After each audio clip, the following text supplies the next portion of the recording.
Good morning. Good morning. Yeah, very good crowd to see that it's a household. I know many people over here. A warm welcome to Providence, and also thanks for an opportunity to speak in the Providence in the .NET meetup. So today I'm going to talk on C# for test automation. So basically the test automation has a lot of different languages where you can write either in C# or VB.NET, JavaScript, VBScript. So why C#.NET?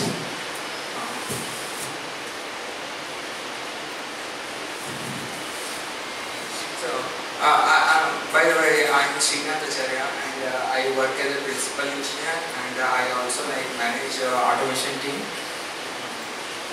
So today's agenda is basically it's what is test automation and test automation tools which support C# and developing automation framework in C# and architecture of module-based framework and advantages and overcoming using the test C#, what are the challenges, and also the design patterns used in the test automation. There are a lot of design patterns, but I am going to cover on the page object model and the fluent interface.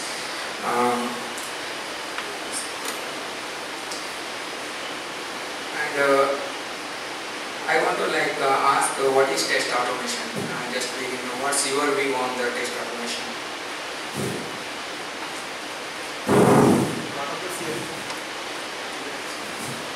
Yeah. Which avoids manual testing. Yes. So I have put in my own word. Okay. Developing a automation scripts using either C# or any other language. Basically, they convert into manual testing test cases into a script. It can be C#, as I said, JavaScript, VBScript, or the VB.NET itself, and which also involves designing a automation framework and implementing the design patterns, also generating automation execution reports, and developing utilities around the automation. So it involves a lot of things. Okay. So next slide, I wanted to talk 3 mantras of successful test automation. See, every company, when they want to invest on test automation, they always look on what is the ROI. Okay, what is the return on investment on the test automation, whether it is really feasible. So in order to answer that one, I have come up with my own mantras. So I wanted to cover that one. So it talks about, see, when you want to have a successful test automation, the first thing is you should have you need to answer for cost of developing a automation script. I mean, how much it is going to we are going to spend the time on that one. The second one is on the cost of maintaining the script, which is again a challenging one, and the execution efficiency. If you are able to answer all these 3 questions, and then you have a successful test automation. So the first mantra what is talks about developing the cost of developing a automation script, which itself see, you have developing the automation scripts, and also the manual testers are developing a manual test cases. Is there any way where it can be automatically getting converted a manual test case into automation script? We need to think on that as well. There are lot of some tools which can convert, or also you can write on how do we convert a manual test cases into a automation script. Not only that one, see, the modern software development demands even a developer or the tester should have a knowledge on the automation development as well as the development background. Even many of the architects, development architects, they do give a that testing team that okay, we can go over like this, we can like they does the inputs, and even the automation teams, okay, they contact the developers, like whether we going in a right way. So it is like the demand in the market that even a tester or the developer should know the automation stuff. So the one more thing is like when you write like the developers most of the time, I mean they write the like end units basically, the MS tests or the end units, whatever we call in the Visual Studio. So earlier it was like end unit, now we call it as a MS text. So we need to like the developers write it. Again, when it comes to like a different frameworks like BDD and all, whether it is need to be written by the developer or the tester, it is again, it all like comes into picture. So that's how. So when I talk about cost of script development, so we should like have a like a utility where the manual test cases should be getting converted into the automation script. We should have such capability. How to address those things I am going to cover up in the upcoming slides. And cost of maintenance. See, the thing is when you are developing a product, the product is like it need to be like every year there is a new version. So we does the like one or two like releases in a year. So how are we going to maintain the scripts which are developed earlier? So we need to like maintain it. We need to maintain those scripts. How are we going to address? There are like different types of like frameworks in the automation which I will also cover in that slides. In order to like maintain the scripts, what is the like cost involved and how we are going to address, and the execution efficiency, the most important part of it. When you are developing a like a web-based application, you need to like run those scripts on multiple browsers, multiple versions of the browser. If you go into a mobility, then again there is a like Android, iOS, BlackBerry, Windows. If you are developing a app using a Xamarin, I heard like some of the people are like interested in developing a Xamarin based apps, I mean the mobility apps. So there is a like a big space again in the Android itself, Android and iOS itself. There are around 2,400 different versions of the mobile which are running on a different versions. You can imagine, see, every like 3 days a new manufacturers are coming with a new mobile, okay. And also when we go into like iOS, see, iOS as a like iOS 10 is the latest version, and iOS 9 also we need to support. When it comes to like Android space, like Nougat, Marshmallow, Lollipop, KitKat, so there are like so many versions. And in order to like again in the like Nougat 7.0, the 7.1 is also released. So what is the like there is a difference in the architecture of this one. We are developing a automation script, we need to run on the multiple device. This combination itself is like a 2,400 device, especially like when you are like developing a kind of a social media apps. Take an example of like a WhatsApp or the Facebook, which we most frequently use. Or another example, good example is like Ola or Uber kind of thing. So we cannot tell.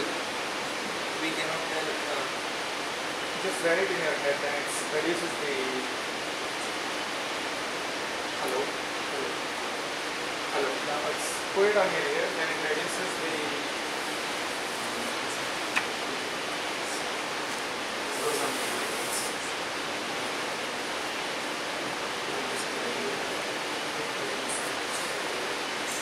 Hello.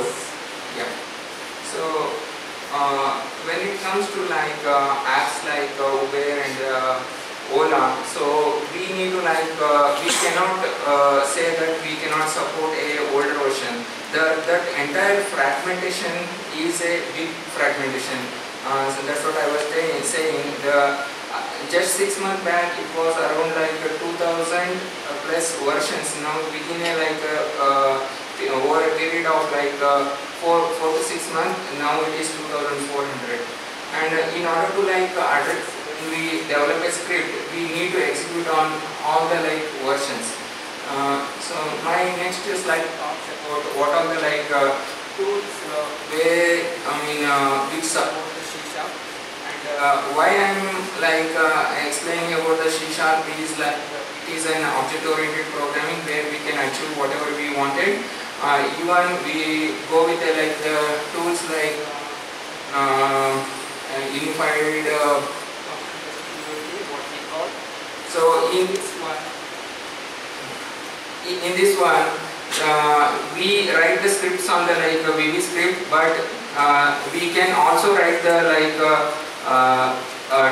write the code in a C# where we can call it as a late binding mechanism, and we can use that one.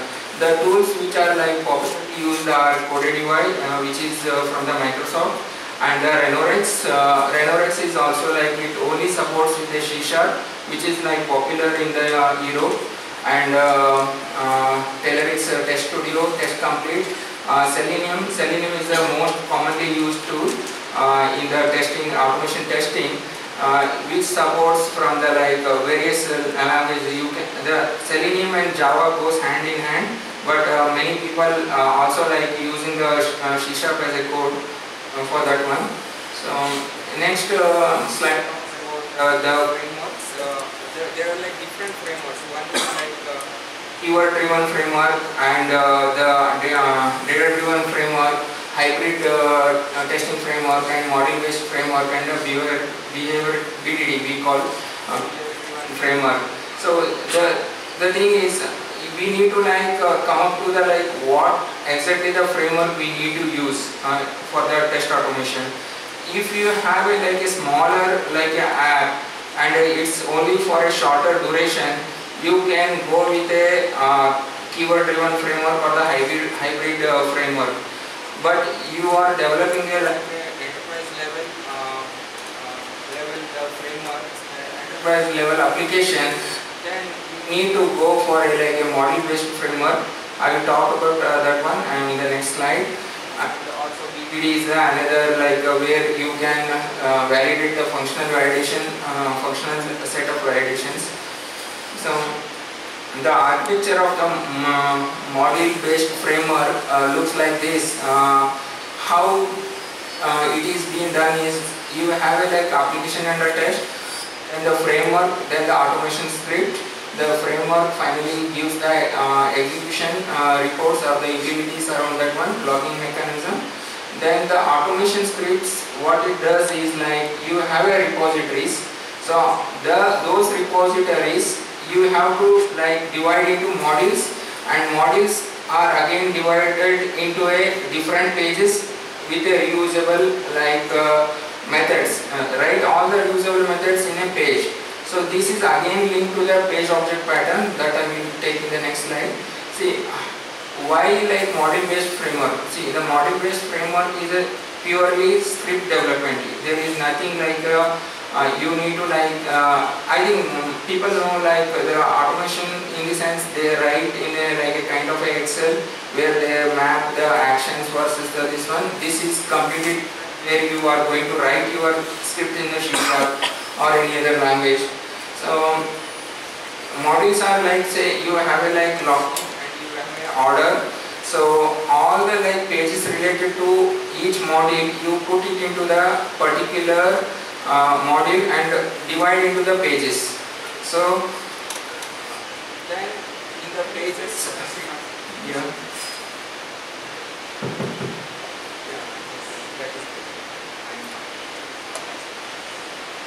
hello, I think this is much comfortable for me. See, the modules again is divided into like all the pages, you put it into the pages. Then when it comes to like page object pattern, so you have like page level test cases. So there are like different, say taking an example of login, okay, in the mobility, you you enter the like username and password, then click on the login button. There is the one particular scenario, and another is you enter the username and password and click on the go button, on the done button in the Android. So in order to like address this one, you divide the page into a separate page, and all the repositories related to that one put it into one particular page level classes. So then divide, write all the like reusable methods over there. It looks like this. So you have a like page level test classes, then page level classes which are like again the repositories and the methods. See the test case, I will come to this one. So you have like login first before entering like clear username, clear password, enter username, enter password, and tap on the login button. That is a one scenario. If all the like steps are like passed, then you are going to return true. And this I have taken very simple examples. I can show you offline like how it can be like done. And another scenario is like login with a go button. So enter username, password, and press on the enter key. So tap on the button. I have like put it like a login dot button button login dot touch. Okay, this button login is a repository. Today, say suppose this is a button. Tomorrow, if it is become a link. Okay, so what we are going to like do over here is I will only change into a property of button into a link. So my particular like reusable method will still remain same. So here is a my like script like say login with a username password. These are different scenarios like login with a valid username, valid password, then login with username valid username, invalid password. So these are like invalid username and the password, and login with a go button. Okay, these are 4 different scenarios within the login. So all this can be addressed with when we divide into a page object level. So if you go with like model based framework, so whatever I was talking about like cost of maintaining the script and developing the script, and also like greater coverage, and also like page after pattern like it supports for reusability. So the thing is like if we have like multiple automation testers, so they are like say support they are working on the same particular page, even like the coordination will be easy, because you just develop like a kind of a pseudocode and check in the code, so that when somebody like check out, and we will easily come to know that that particular person is like working on that particular page. There is no duplication. We can avoid all the duplication when we go with a page object pattern with a model based framework. And some of the like challenges when it comes to like automation is like we have say suppose developed 1,000 automation scripts. So when it comes to execution, we execute that one, but in order to like show a report in the like any tools like Microsoft Test Manager or anywhere, so we need to like manually like tick it on like okay, these many are like passed, these many are failed. So in order to avoid that one, C# like provides like we can integrate the like APIs directly, whatever the APIs it is being exposed, we can integrate, and whatever the test case when we execute, we can directly like pass on the like Microsoft management tools. In the sense like all the like if it is test case is passed, you like make it like pass. If it is fail, you can make it is fail. So when the management want to like how many test cases are failed and how many test cases are like passed and failed, they can easily see the report. We no need to like manually see I have developed 1,000 scripts, so these many are passed, these many are failed. Then all the like failed test cases either we can re-execute, either it may be due to the bug or due to the script or maybe the timeout issues or whatever it may be, that we can analyze further. So and also like we can develop like a web-based reporting, and so all these can be done. So these are all any challenges in the like test automation can be addressed with the C# C#. That's what I wanted to say. So when it comes to like design patterns used in the test automation, the thing is like page object pattern and the fluent interface are the like two I mean new kind of a patterns. I mean maybe the development people are knowing, but it is it's there in the like from a long time, but those are the most frequently used in the test automation, and the rest all are like singleton, facade and strategic observer patterns. These are all the development patterns. We does also these patterns in our automation stuff. See what is fluent interface? Fluent interface is like a kind of a method chaining in the method chaining. So you have like two abstract classes. So you introduce one more like a interface. It is like it's again a class file, and access that particular either in the unit test case or the automation test case. So how do we achieve? There are like we have like method chaining within a class and also method chaining in a multiple classes. So say typical coding. Okay, what we does? Okay, we create a like a properties. I have taken a like a one student example. Like it does the like roll number, full name, DOB address. So then when I wanted to register that one, I will pass the roll number is 1 and full name is XYZ and the date of birth and the address. Okay, so this is the typical code, and we does the we use it. So in order to like implement method chaining in a single property, so what I am doing is I am like creating a like a instance of a like a student. Then I am again like writing a student fluent and the roll number for that one, and returning the same returning the like same object.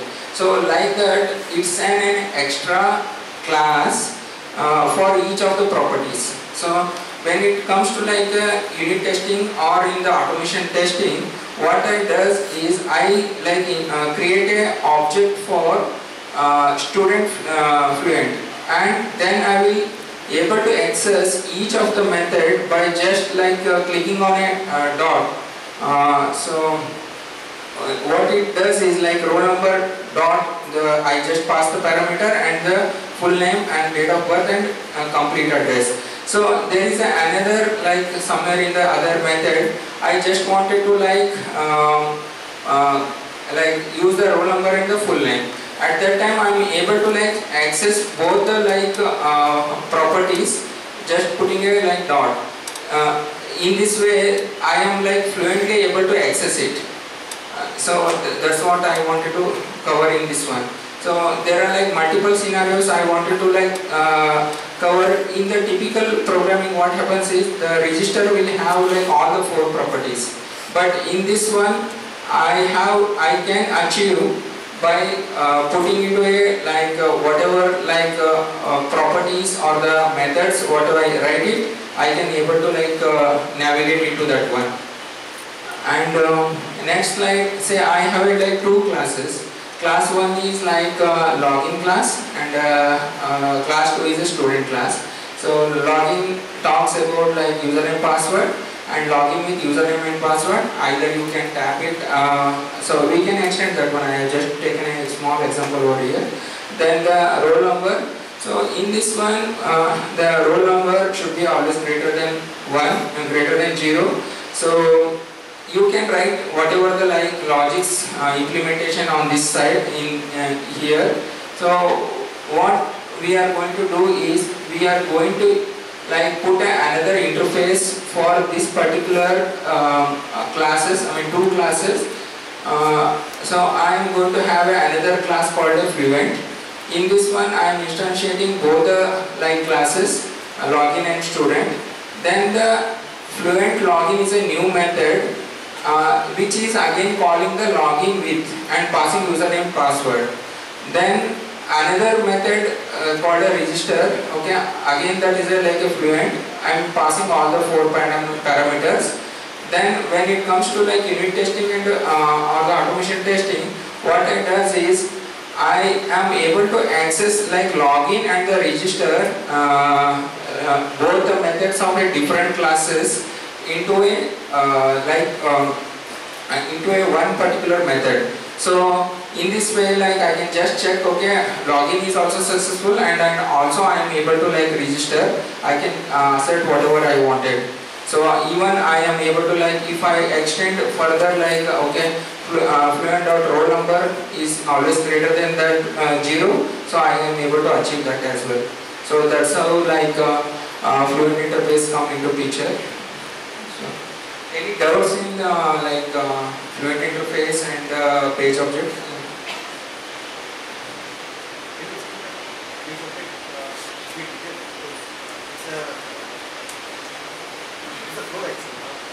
Yeah. See, the page object pattern is like you have a different modules. Okay. So what you does is, like, each module you have a like n number of pages. I will take a very simple example. Say you are prescribing a medication. Okay. So you are suppose we are developing a medication related app. Okay. So it has a like first a shopping cart. Okay. Then choose the medication is another screen, and frequency is another screen, and the pharmacy is another screen. So all these 4 pages put into a one particular module, and store all the repositories of like these 4 pages into a module. So what happens is, like, there is a like what you can do is, like, whatever the repositories you created, you make it as a kind of a partial class. So then further you can extend the same thing into your own methods, like tapping or selecting a medication is a like you wanted to extend that one, because you have to write, okay, suppose a schedule H drug should be only prescribed. There are some conditions, so you can write those logics by writing another class with a partial class. You can extend that one. So in that way, you have module under the module, like one particular class is representing all the repositories, and another partial class is like attempting whatever the methods you wanted. So in this way, if anything changes in app, okay, or the like whatever the it may be web app or the web application or the mobile app, so you can just change in that particular methods, so that the script will always remain same until unless the test case flow is changed. So your module and the page classes will only like getting modified. So to simplify that one, see, you write the test automation script once, okay, and only the change is in your like page object pattern. So if a button is changed to a link, or a link is changed to button, so you only manage with the your page object in the page object pattern, or in the properties of that one.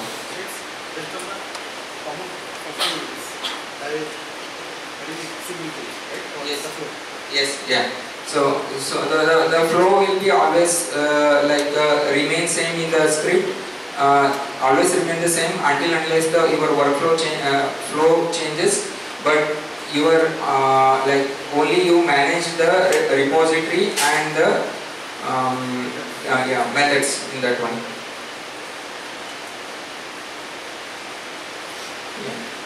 And also, like most commonly used pattern in in test automation is a singleton pattern.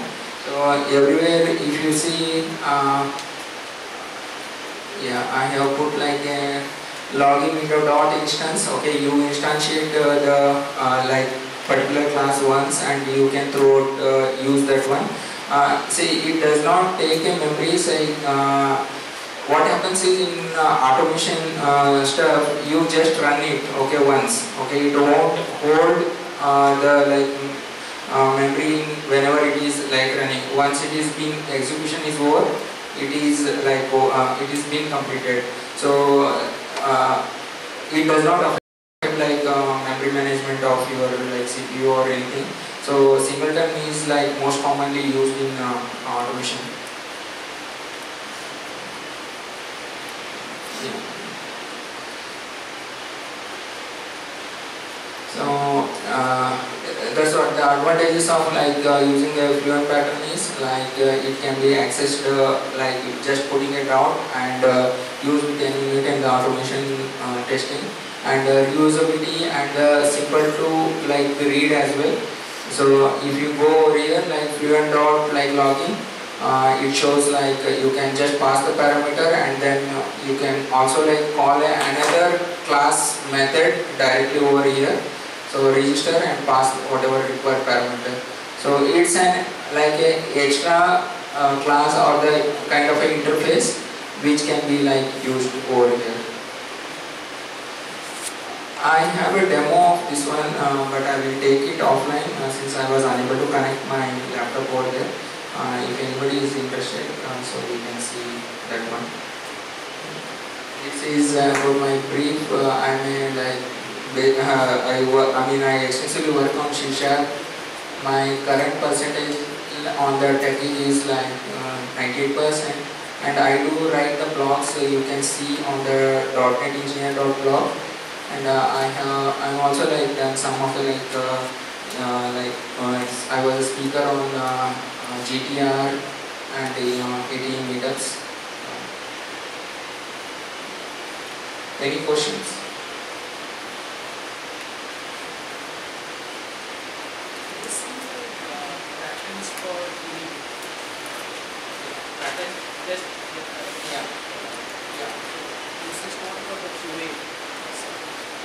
It's for both. It's for the QA as well as for the like TDD.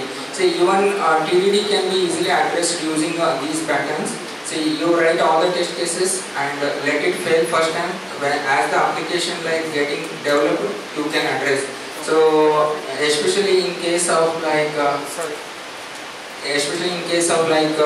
fluent interface and all, so you should be able to address such things. Yep.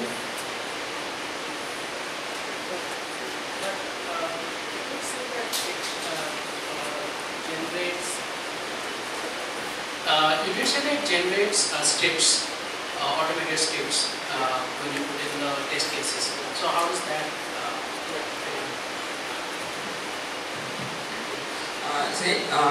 see model-based framework, I forgot to cover that one, the question, it's a good question. See, what happens is like you have a you have a repository, you have a model, okay. See, down the line what happens is the new test cases are getting, the manual tests getting added. So you write a utility to read all the like page objects and generate the scripts automatically. What I mean to say is, say I have a method called login, okay. You map this login method with some kind of like a attribute or whatever it may be. So you write a like manual test cases with like a kind of like a login into the application. So when you have like a efficiency of like reading each step, login is like a it's a verb, okay. So map that word into this one, and when the script you wanted to like develop it, so the utility should able to like generate plug this code over there. So model based framework, the advantage is like over the line the reusability will become easier. Also you can like generate the script automatically. So how can we plug that into any image or image? Yes, yeah. And also like the thing, in case of like fluent interface and all, see, if you want to like open a browser, so you can directly like call it like system.diagnostics dot like process and call that IE as a browser. then open the browser and then enter the value. You have a you have to write a methods like enter the value, all those things. Then within this one, say suppose in this particular, okay, after entering username and login, it is tapping as well. So it taps there and go to the registration page. If the next page is a registration, it enters all the values. Then you can assert the whatever the value you are expecting. So also that can be done. So it's like the unit testing and automation testing, it goes hand in hand. So we should be able to achieve both the stuff.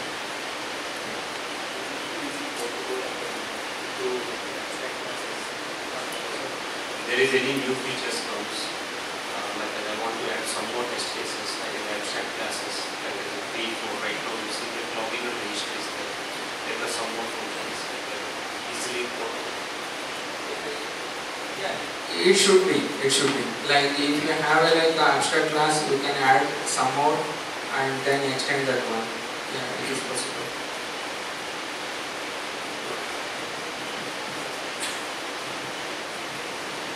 What is the difference between unit testing and automation testing? Is there? Unit testing is it can be either developed by developer or also any automation tester who has a knowledge on what exactly the code is getting developed. So, and automation testing covers on the UI part. So you wanted to really launch the login page, enter the username and password, then click on the login button, then go to the registration page and enter the values. So it's all like a UI. So this can be that is a automation testing. So you do the automation testing for the UI. Basically, unit testing is you directly into the methods and verify, okay, the object should not be null or username, password. Okay, if I enter a invalid username and the valid password, so I am expecting a particular validation message. So all those can be done through the unit testing. It's a developer oriented basically. Yeah, good question. I want to give this to you. And someone asked a good question here also. Sorry, I forgot about this earlier. Anyone else who wants this? I asked a question already. Is there any advantage of using this fluent interface design? I mean, you are chaining the login and register, isn't it? So do they run in parallel or one after another? It's one after another. It is tapping on the login, then it goes to the registration. So the advantage over here, you don't need to write so many line of code, and it's all being chained, and it is also easy to read it. And the one more advantage over here is even you can write some more methods only register with the roll number and full name. If you have any test cases which you wanted to just validate this particular user roll number belongs to this particular name, so that can also be can be achieved. Login phase it will stop on it will come over, so no need of for registration. If login fails, then the object, the fluent object itself is it's not null, so then that fails. Yeah, quite often I have seen in automation frameworks that we get a lot of false negatives. So for example, if there are 1,000 test cases running UI, it's quite often the test report says that 10 test cases are failed. That may not be actually bugs actually, they are false negatives. So do you have any strategy in mind to encounter this kind of a problem?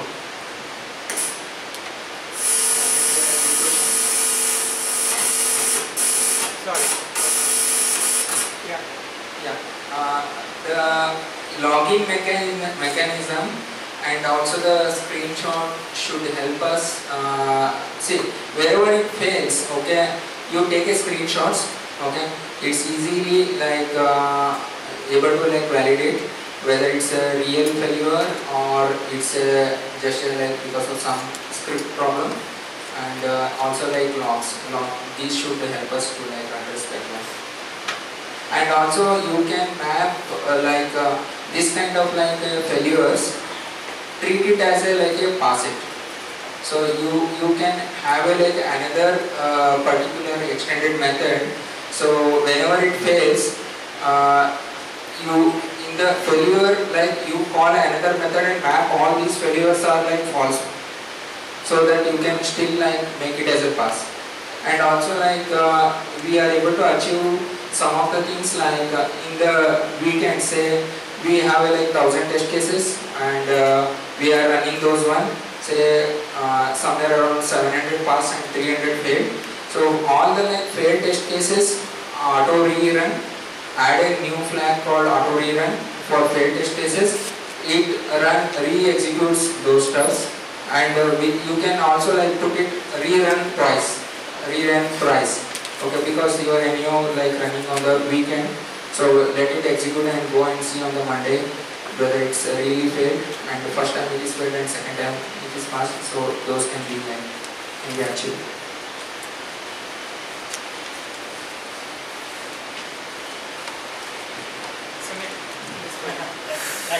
As we have talked about chaining thing also here, login and registration. Apart from that, we have talked about launching the browser also, right? We told that. So if we can do all those things here, then how it is different from BDD? There also we have a particular user journey or the behavior of an application and change, and it is also marked by launching a browser. Means you can almost write a BDD test cases for this. So how it is different from that life cycle? BDD is like it's like when then something, okay, yeah. So there you have a like a you are going to only address those things, okay, and there will be a lot of scenarios. Here the thing is like you have a manual test cases and you are going to address these all the manual test cases. So that's how it is. You guys are doing something at BDD, maybe you will. So we also work on BDD over here. So it's BDD is it's almost similar. It's just they're giving a new face. That's what I would put it in words. BDD is just giving a new face to whatever sir has explained till now. So it's almost all similar. You can follow the same patterns using BDD as well. It's just that your interface is not like unlike this, you just use plain English language. That's the only difference I could think of. Yeah.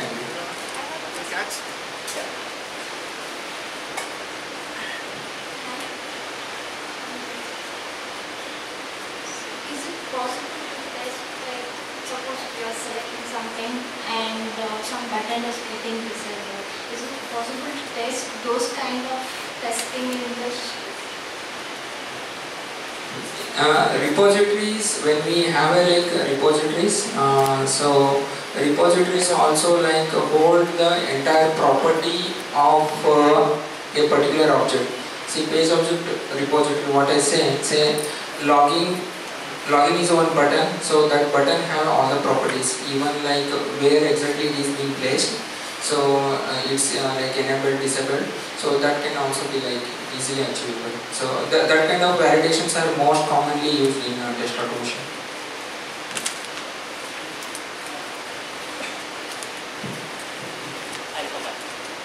A question regarding the method chaining example that you took. Can you go to the next slide? Yeah. The next slide. This slide. So here you are doing an assertion of the roll number, but I don't see any method with that name. So you create a property, you create a method for every property that you have. Wouldn't that make the Fluent class quite big, and like every time you create a new method which calls a new class, again all the properties of that class you have to write a method. So wouldn't that be difficult to do? it's like not a difficult, so it's just an extension. It's an extra class. Yeah. Here I have not covered that one since I had already put that particular like validation. Yeah, here or the student fluent, the roll number, like that you need to like add all the like methods over here. Yeah. Okay, last question.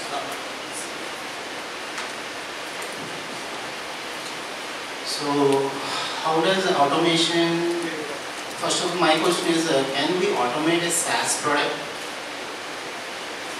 which is heavily, let's say, database dependent? It will be very much volatile. The way you see, it's like for this scenario it will be different, for that scenario it will be different. So it goes into a number of permutations, combinations. So, and one second question is, where does this test automation go since it's in an agile methodology? Do we need to do work on existing project or ongoing project? How does it go? And what developer should keep in mind so that my code should be easily test automatable? And if I use anything like DevX plus CanDoUI Angular in my UI, then these things, the page object model is making my life a bit difficult. That's it. Yeah, good question. In case of like SAP kind of like products, SaaS, yes, software as a service.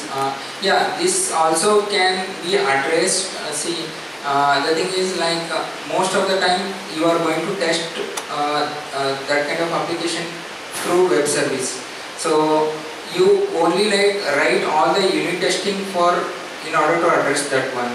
And regarding the second question on like Angular JS and all, there are like no tools currently available, but you have a like protector.js for the Angular JS for testing the automation, so you can achieve that as well. Just to answer your first question, is SaaS products automatable? My first question would be, can SaaS product be developed? Yeah, anything which can be developed can be automated. That's a simple answer. Coming back to the question, you always need to follow a testing pyramid, which says that your unit test should cover your 80% of your test scenarios. Yeah. Then comes probably 10% of integration test, and then 10% of your GUI test. So as a developer, in my view, I think the lowest layer is the one where the most concentration should be. If you're telling me that there are a lot of permutation and combinations, yeah, so that should help you give that comfort level that your test cases are passing and what you have developed is fine, can be released to the user. Does that answer your question to some extent? Yeah. Coming back to the next question, which is in agility, how do you do an automation framework? That's some challenge we face in all the projects over here, because we are agile, we follow agile in our development methodologies. So what we generally try to do is, we try to automate at an epic level, not at a user story level. So if you understand that when you are automating an epic level, you are concentrating on 10% of the testing pyramid which I am talking about, which is end-to-end testing. And that end-to-end testing can be achieved at an epic level, not at a user story level. So that's where I would concentrate if I am working in an agile environment. Yes. Does that answer your question? Yeah. So, as you say, it's an epic level. Is it mainly the business functionality, or it goes to the depth in the repository of the database layer also? It's end-to-end, right? So when you say end-to-end, it has to be at the database level as well. What you are saying is at epic level, so there is an ability, so it goes to the all the layers, entire chain. Yeah. The question is, when it's an epic level, does it go to all the layers? Yes, it does go to all the layers. It's basically a GUI test. So yeah. In order to add on, also like in agility, the shift left pattern has come into picture. The like what is like shift left is again you like involved with the development from the beginning of the life stage and start developing your automation from the development point of view.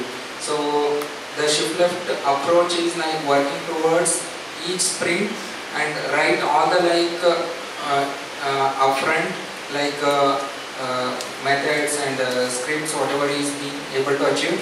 The moment they complete it, you should be able to cover up the within a day of time and able to like, it's not like once the product is being completed and then develop the automation script. No, now we are also like automation has come with a new approach called shift left. So work closely with the automation development team. So what you're suggesting is, sir, so we should write page objects at least at each sprint, and when the epic is completed, we use those page objects to write end-to-end test cases.